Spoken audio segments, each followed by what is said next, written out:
Hi there, welcome and welcome back to my channel. This is All Things Life with Vele Kumalo, and today I come bearing 10 habits that have helped me manage my home as a stay-at-home mom and wife. So the first one would be waking up early to tackle all my chores that are very time consuming. By that I mean I'm going to wake up early. Before my toddler wakes up, I wake up early at 5 a.m. Late, like earliest 10 to 5, latest 6 o'clock. But I'll make sure I wake up early because my toddler is it's just a toddler. Like that's what babies do.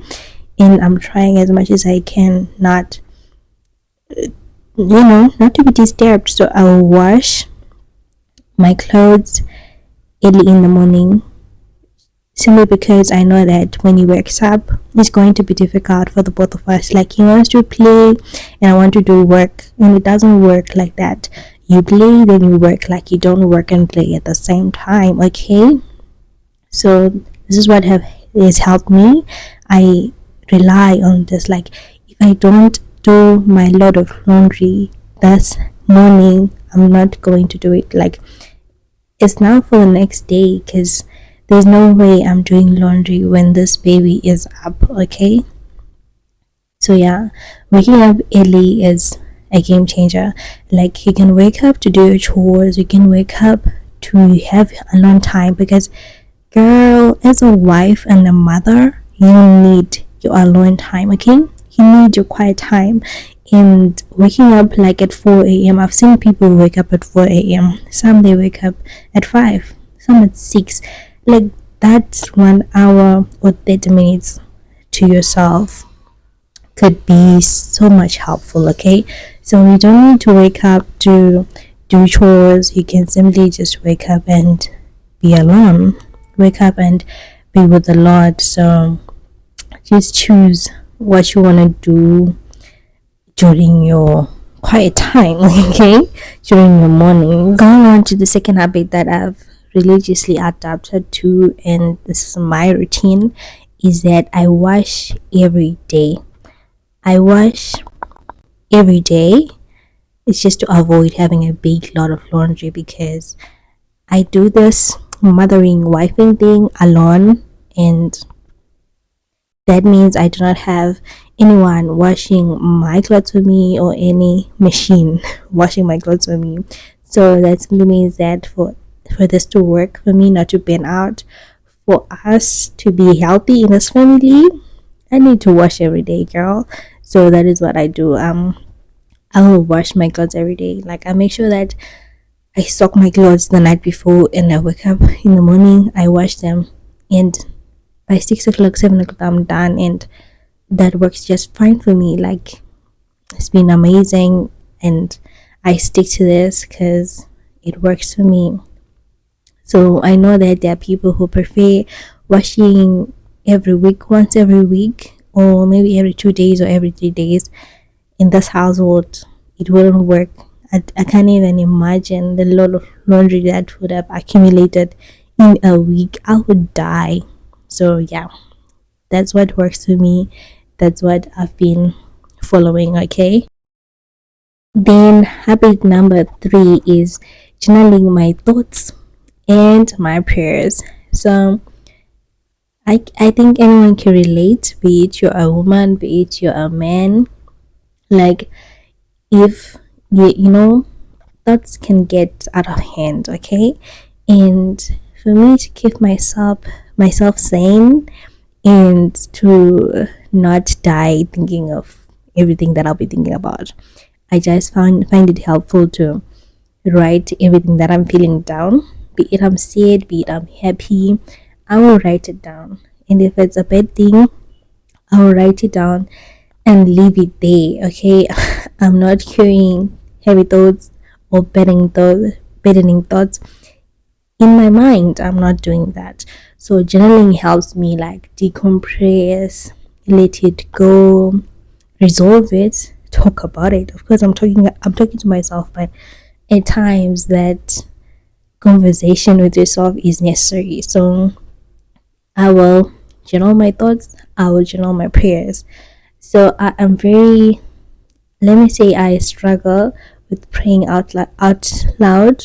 So I'm working on it, but I try and journal my thoughts in my prayers all the time, because if I can't say it out loud, I know that I can always write it down, and to me, that's prayer still. And yeah, journaling will help you a ton if you are struggling with a lot of thinking, because we all overthink, I think. Okay, so if you're struggling with a lot of thoughts, a lot of feelings, a lot of bottling in things, I suggest that you try and journal every day. Try and put everything down, and you can journal in a lot of different ways. You can write your to-do list for the day so that you keep yourself in check and you're productive, or you can just journal your goals for the year, goals for the month, goals for the week, even goals for the day. So it's very, very, very helpful, because a lot of times we forget things, and I think writing things down helps a ton. Okay, so my habit number 3 is definitely journaling my thoughts and prayers. Habit number 4 that will save you time and money is doing groceries every month and doing it in bulk. So if you buy your groceries in bulk, you avoid going to the shops every time, like every day. In that way, you avoid spending unnecessary money, because we all know that if you walk into a grocery store, you are getting more than you came for. Okay, so imagine getting more than you came for every day.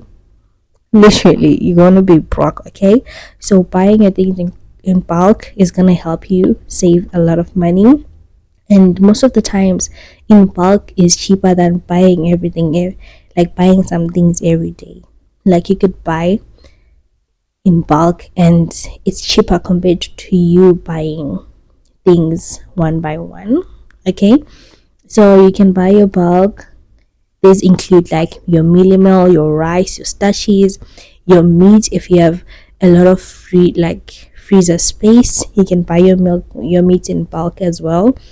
And just your non-perishables, try and buy them in bulk. And what I do with my vegetables is that I buy them weekly, like weekly or fortnight, depending on what is in the house. Because if vegetables go bad, I think if you buy, depending on how you eat with your family, if you can buy your every week and it's enough for the week, and then you can do that. Or you can buy every 2 weeks, depending on how much it lasts you and the shelf life of that kind of vegetable. Okay, and what other people do is that they'll buy their vegetables, cut them and freeze them. That will save you a lot of time and a lot of money as well. Habit number 5 is making sure you have a timetable of what you clean and which day you clean that thing. Okay, so let's say today I'm cleaning the bedroom, like thoroughly cleaning the bedroom, not just like the everyday sweeping and mopping. And on Tuesday, like on another day, I'm gonna be thoroughly cleaning the kitchen. On another day, this living room. On another day, the bathroom. So that way, you avoid burning yourself out. Because imagine having to clean thoroughly every day the whole house. You would burn out. It's not worth it. Like, I don't think you're messing the whole house like that every day. Like, there are areas like the kitchen which you need to sweep every day, and like the toilet that you need to, like, clean a little bit every day. But I mean, thorough cleaning, you need to have a timetable to say I'm doing this day, or I'm washing my curtains after every 2 months, or I'm washing my sheets every week. Like that kind of scheduling of knowing what you do and when you do it. Another game changer for me has been meal planning. So in a week, I would know that on Monday we are eating pap and vegetables and meat, and on Tuesday we'll be eating rice and chicken. On Wednesday we're eating potatoes and beans. Do that so that you don't get going into the kitchen and you're starting to think, okay, what am I cooking today?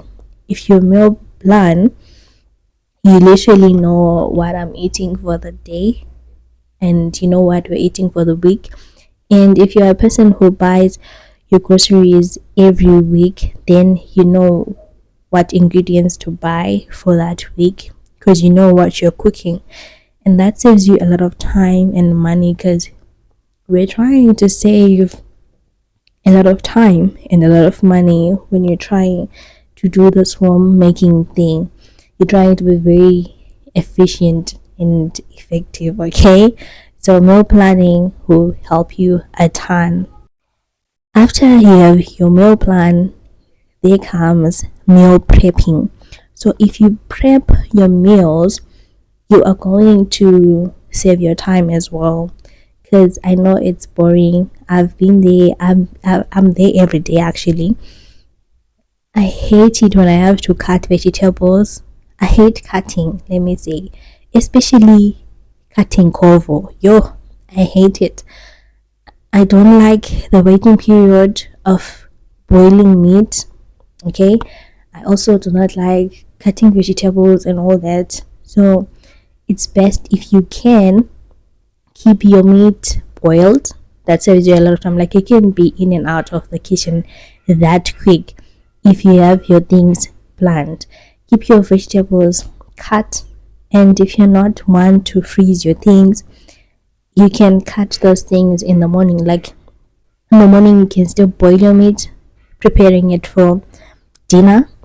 Boil your meat in the morning, or cut your vegetables in the morning, like while there is still time before you have to cook the meal. That is meal prepping, and it saves a lot of time for me. Like, I love meal prepping. I love getting into the kitchen and just throwing things in the pot, not having to think about cutting them and prepping them. Okay, so meal prepping is the way to go. Okay, it will help you a ton, and it's a habit that I've been keeping, and I'm grateful that it's good for me. Okay, and you do not want to miss this one. Clean as you go.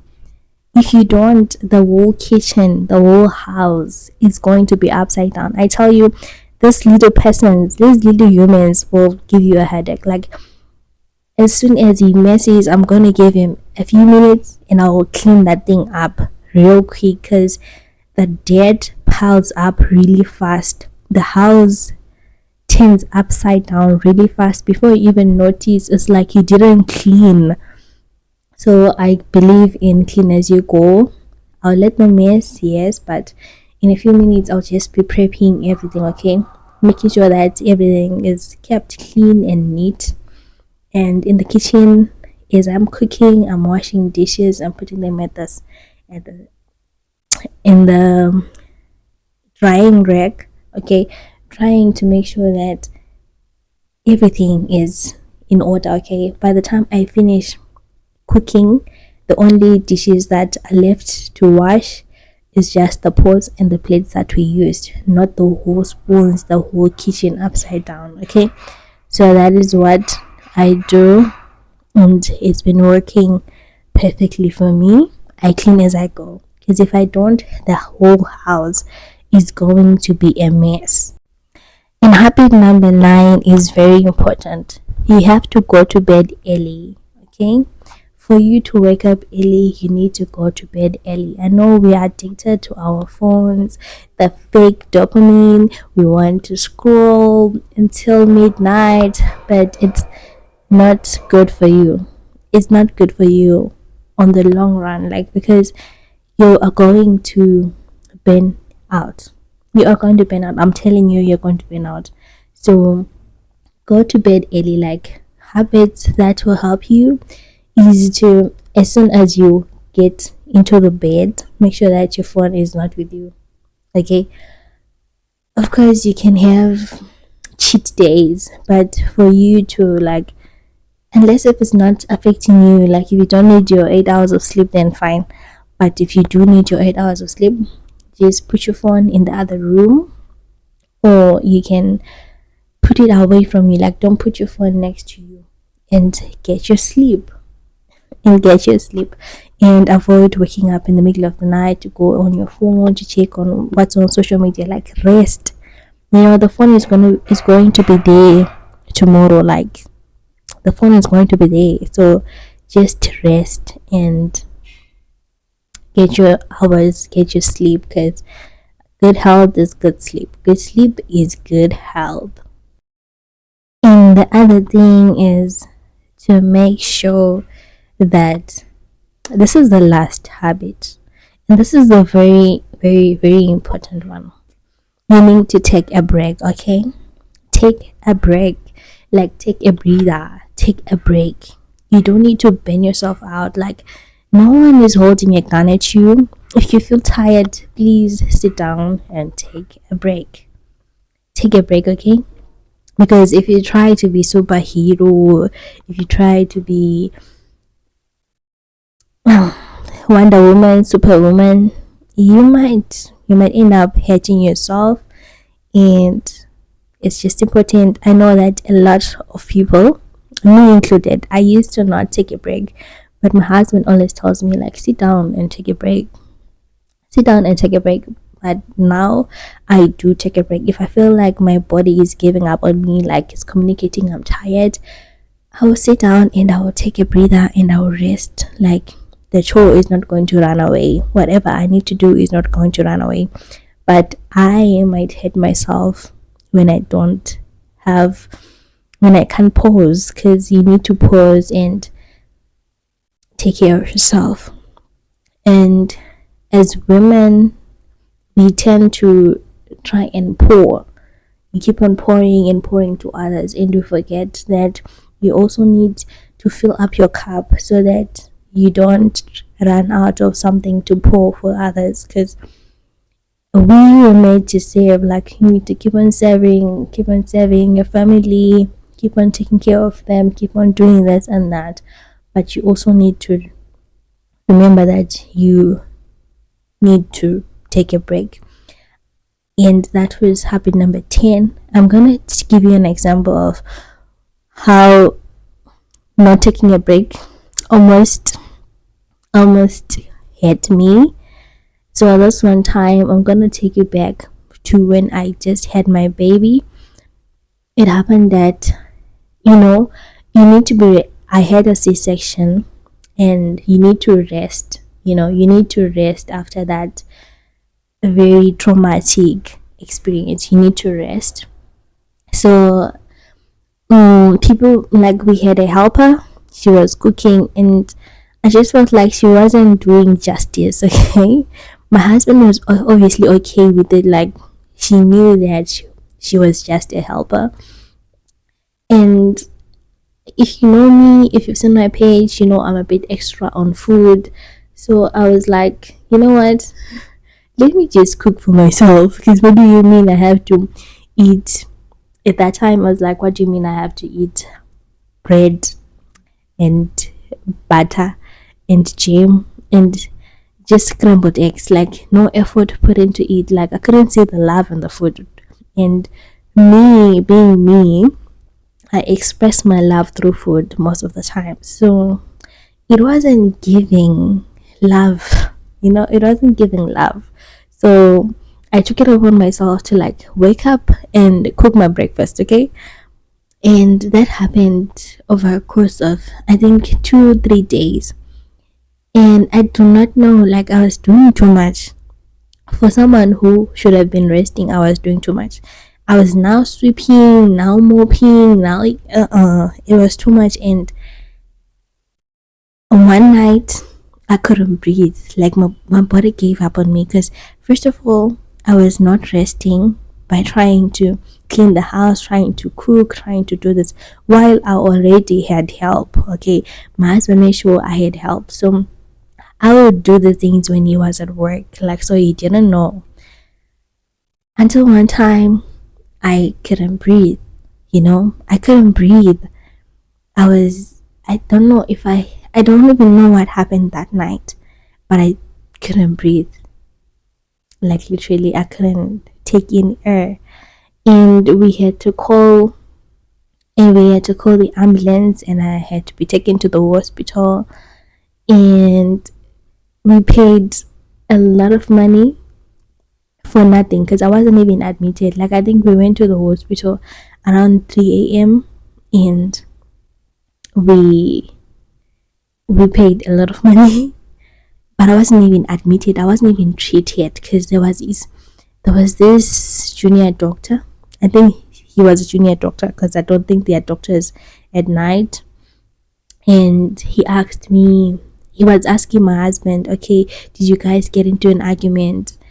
Then my husband said, no, guys, we didn't get into an argument. So they thought like I had a panic attack and I couldn't breathe because of the fight that we had. But we didn't fight. Like literally, we hadn't fought or anything. I was good. So I think that was just a sign that I was doing too much. And that doctor told us, it's normal. Postpartum, it's normal. You just need to pray.